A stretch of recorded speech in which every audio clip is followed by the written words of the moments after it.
Salut, c'est Toon, et aujourd'hui je voulais partager avec toi la manière la plus rapide pour passer de 0 € à la liberté financière, et ce, de la façon la plus claire en te guidant étape par étape.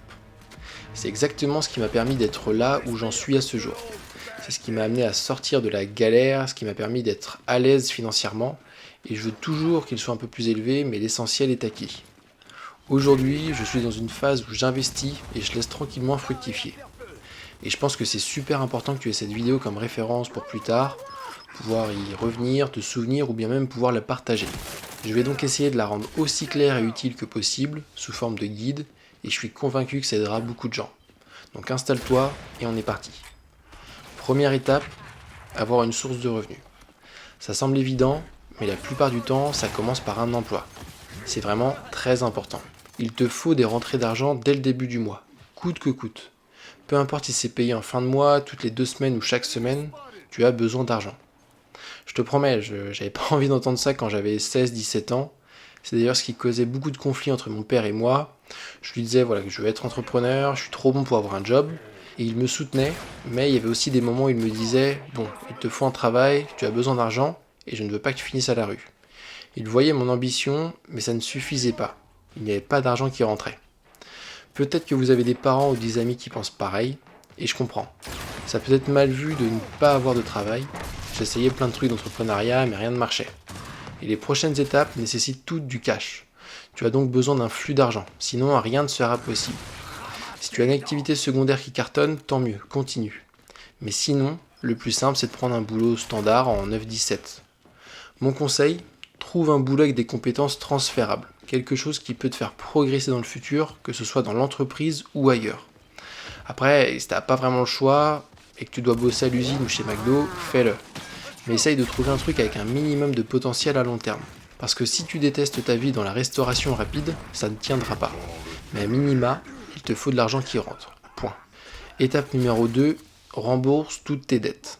Je te parle de dettes toxiques. Par exemple, les crédits à la consommation, des crédits auto, les crédits avec un trop fort taux d'intérêt. Ces trucs-là ruinent la vie des gens. Si tu as un crédit immobilier, ça peut aller, selon le taux d'intérêt, bien évidemment. Mais les dettes à intérêt élevé, il faut les rembourser d'urgence, c'est fondamental. Tu ne peux pas espérer gagner 10% sur le S&P 500 tout en payant 20% d'intérêt sur ta dette. C'est mathématiquement impossible. Pour moi, rembourser mes dettes, c'était aussi un soulagement mental. Voir les chiffres revenir à zéro, être dans le vert, ça donne comme un sentiment de liberté. Même si c'est juste 10 € par mois, débarrasse-toi de cette charge. Sois stratégique. Commence par les dettes avec les taux d'intérêt les plus élevés. Étape numéro 3, construire un fonds d'urgence. C'est ici que les choses commencent à bouger. Un fonds d'urgence te sort de la galère. Ce que j'entends par là, c'est j'ai des factures, mais pas assez de revenus pour les régler. Vise 3 à 6 mois de frais, coût de la vie en cash disponible. Mets ça sur un compte épargne à haut rendement si possible. L'important, c'est que cet argent soit disponible rapidement.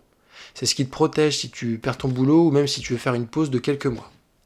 Et c'est aussi ça qui te permet de prendre plus de risques sans stress. Pour ceux qui ont entre 18 et 25 ans, c'est capital. Perso, ça a enlevé énormément de pression mentale quand j'ai fait ça. Mais fais attention, ne mets pas ce fonds d'urgence en bourse. J'ai des amis qui l'ont fait, puis quand ils ont eu besoin de cet argent, justement en cas d'urgence, ils ont dû vendre leurs actions, cassant ainsi l'effet de capitalisation. Sans parler des frais liés à la fiscalité. C'est une erreur qui coûte cher. Étape numéro 4, investis chaque euro possible après tes charges fixes. T'as payé tes factures, ton loyer, les frais fixes comme j'aime les appeler, et tu as ton fonds d'urgence. Le reste doit être investi, vraiment. Oublie le confort à ce moment-là, c'est là où la plupart justement des gens se trompent. Perso, je mets la majorité de mes investissements dans des ETF. Ça fait 8 à 10% par an en moyenne, c'est chiant, parce que je le fais de manière automatisée, mais c'est super efficace. Et ça devient même addictif de voir son portefeuille monter. Je fais toujours cette blague, je préférerais presque me priver au point de devenir SDF, plutôt que de casser l'effet de capitalisation en retirant cet argent. Ne touche pas à cet argent. Fais comme s'il n'était même pas à toi. Et maintenant, c'est si simple d'investir en bourse et surtout sans frais. Étape numéro 5, augmenter ses revenus. C'est là que ça devient fun. Une fois que tu as des bases solides, un travail, des dettes réglées, un fonds d'urgence, même des investissements, le but est d'augmenter tes revenus. Généralement, ça passe par une activité secondaire, un petit boulot.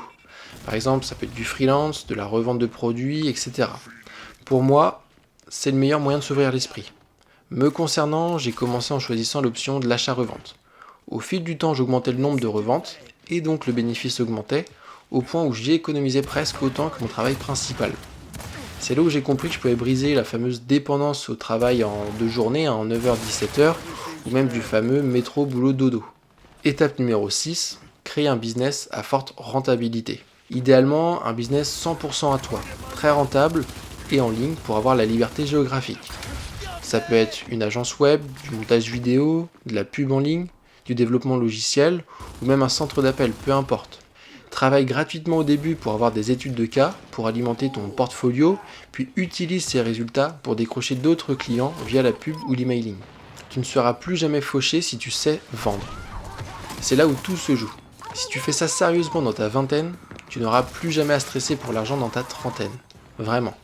Arrête de chercher des solutions compliquées, vis comme si tu étais fauché, garde la tête basse, économise et investis tout ce que tu peux. Un jour, tu vas relever la tête et te rendre compte que tu es libre. Ce moment-là, c'est la vraie liberté. C'est le fait d'être autonome, de pouvoir prendre soin de sa famille, de vivre une belle vie sans se soucier des factures.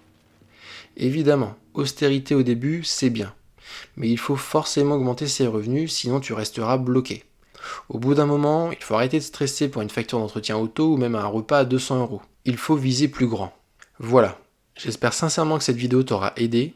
Dis-moi en commentaire quels sont tes objectifs financiers, je veux connaître ton pourquoi, quel est ton chiffre précis, et n'aie pas peur d'être ambitieux, je veux vraiment l'entendre. Peu importe si c'est 100 millions ou si c'est 1 million d'euros, ça n'a pas d'importance. Donc merci de m'avoir écouté, et moi je te dis à dimanche prochain.